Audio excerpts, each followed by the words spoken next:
Or my lovers, I feel like talking about self responsibility and what what it means like to be responsible. And I think depending on our life's path and depending on where we're at in our life and the level of awareness we might be holding, it can kind of be interpreted or mean different things for different people. And we can look at self responsibility as just managing our money or um, even just thinking that we are responsible, that we're the responsible one, that we tend to,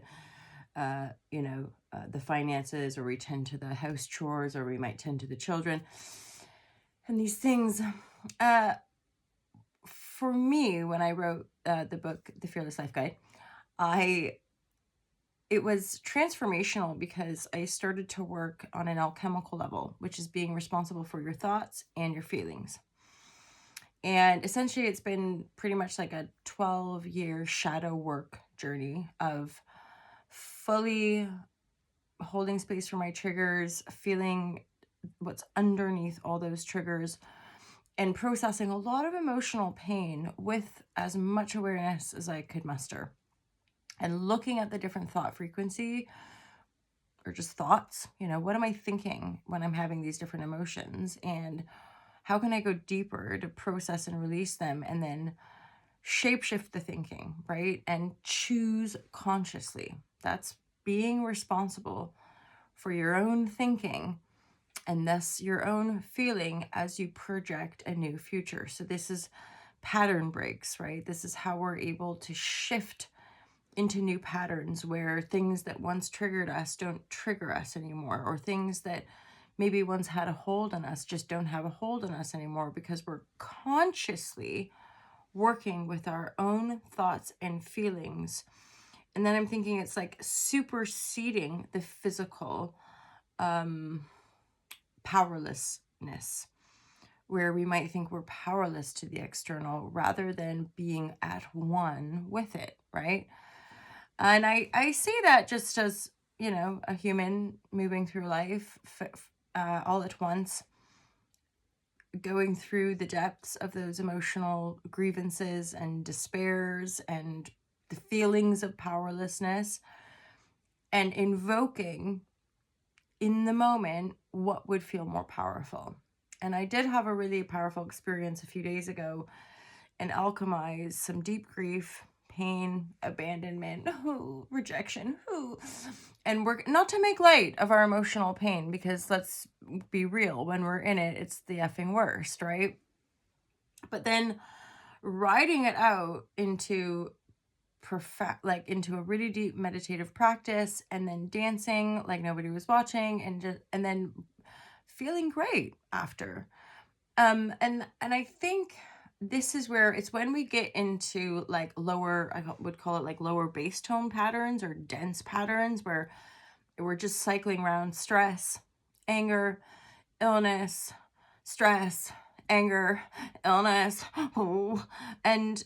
and yet on a logical level, when and this is where, it's almost like looking at privilege problems, where it is very self-perpetuating and self-created, because all of our basic needs are met. We have food, we have shelter, we have money, we have people around us. And this is speaking a lot to like even my own culture. We have all the things.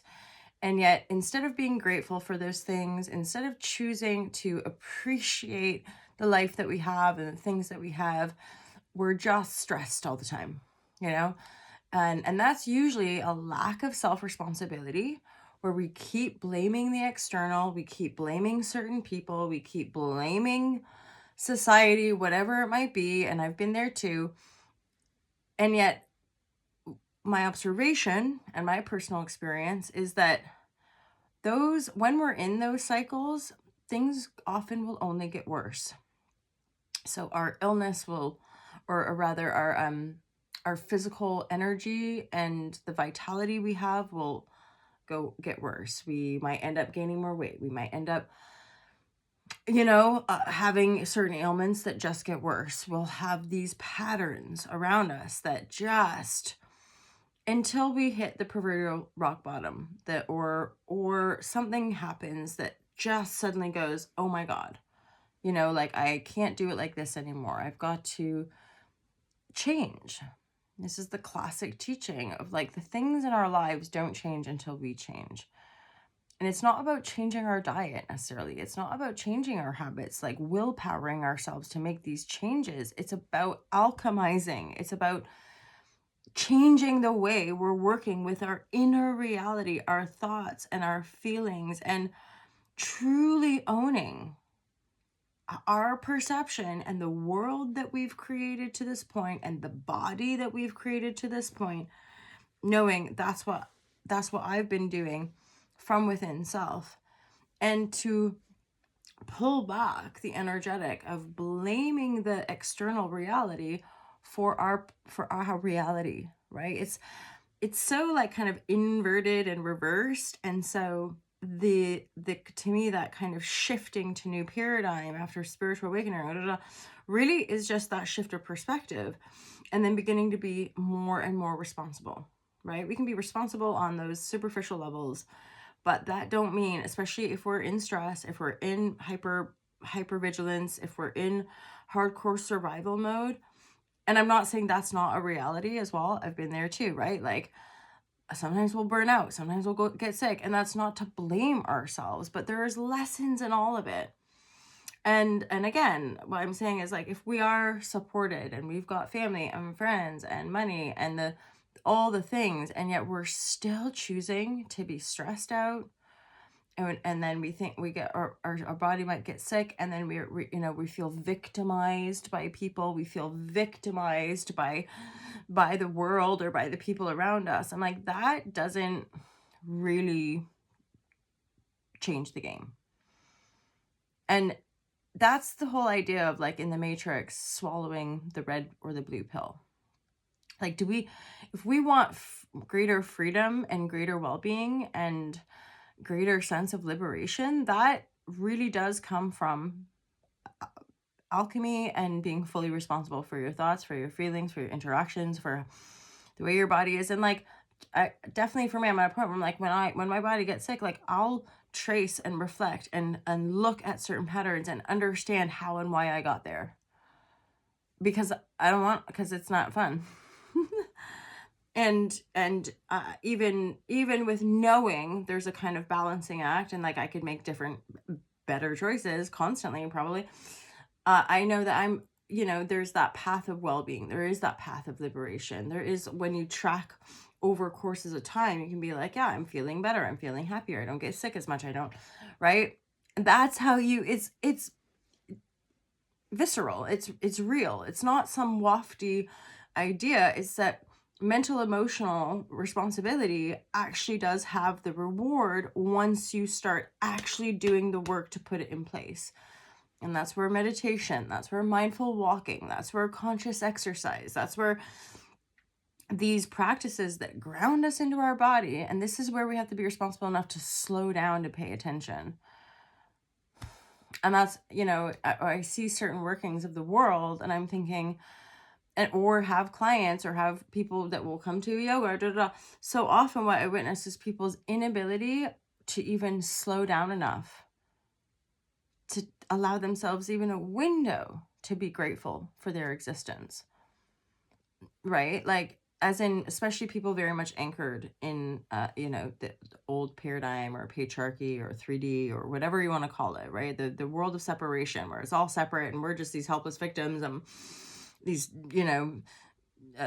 meat suits that get sick on us, and it's just so annoying. And I'm like, well, except when you're able to take more conscious control. And it's, at this point, I almost would say, like, it's not even better or worse, or it's just a choice. It's just like a different way to live, where, in my observation, living more consciously, and this is going by teachers that I've worked with and just my own personal reality, I feel better and I'm happier, but it's not been easy. It's not like, but it's a different way where I recognize and work with people who chose the other way, and being victims, and their bodies are worse for wear. You know, like just having to stick with that hard work of the grind of working to pay the bills, of da da da da da, of keeping up with the Joneses, all this stuff like that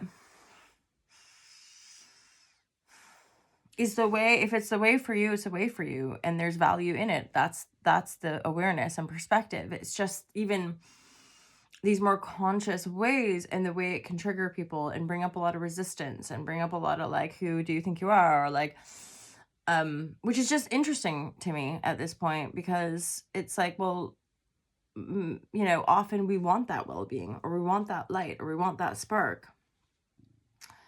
And sometimes it seems quite like difficult or a little bit of a challenge to get through to people, to be like, it's in you though. No, that was such a fucking revelation for me as well, and in kind of a wounded heart space, where the true integrated embodiment of knowing that you can't do the work for other people, that we can love each other, that we can be present for one another, but each and every one of us has to claim that will, or that spark, or that sense of divinity, to know thyself, to pay attention, right? What the heck are we thinking about? What feeling? What is the feeling? You know, why do we have these feelings? Because, you know, we can't go inside, and a lot of us are powerful healers, and we can feel and sense a heck of a lot. But it's actually not up to us to do that feeling and sensing for other, because that it's like teaching somebody how to fish rather than just giving them a fish, kind of thing, right? We can teach each other, but you still are the one who's going to have to implement those tools and practice the thing, because it is a practice. It's definitely something that we practice and we hone, and I still feel lots of deep pain and lots of emotion. I'm still catching weird ass thoughts, but the difference is that the triggers move faster. The shifts are happening quicker.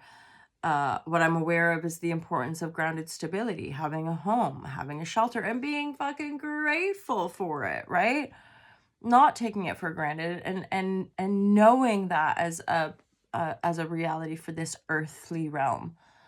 That when we don't have those anchors of stability, potentially, depending on our path, that will burn us out. Like I was having that analogy of a flower or a plant without its roots will die. It's just like if we're not rooted somewhere, if we don't have those basic needs being met, then we will burn out, potentially kill ourselves, right? Anywho, I'm going to leave it there. I just felt inspired to just gack a little bit about self-responsibility and what I'm observing in some of the collective, and how we make that shift. And it's not easy. It's not necessarily obvious when we're so busy and stressed all the time, right? But it is the practice of the new earth, right? Of a higher consciousness on this planet, and or a path to liberation, right? And that's probably not for everybody. Holla, Shazam, muchos love vibratories for all my lovers in the field. I love you guys. Check out Ultra Love. Check out Olette. Meditation, vibration, you guys. That's one way to be more present and aware of what you're thinking and feeling. Have a wonderful day. Happy Monday. Peace.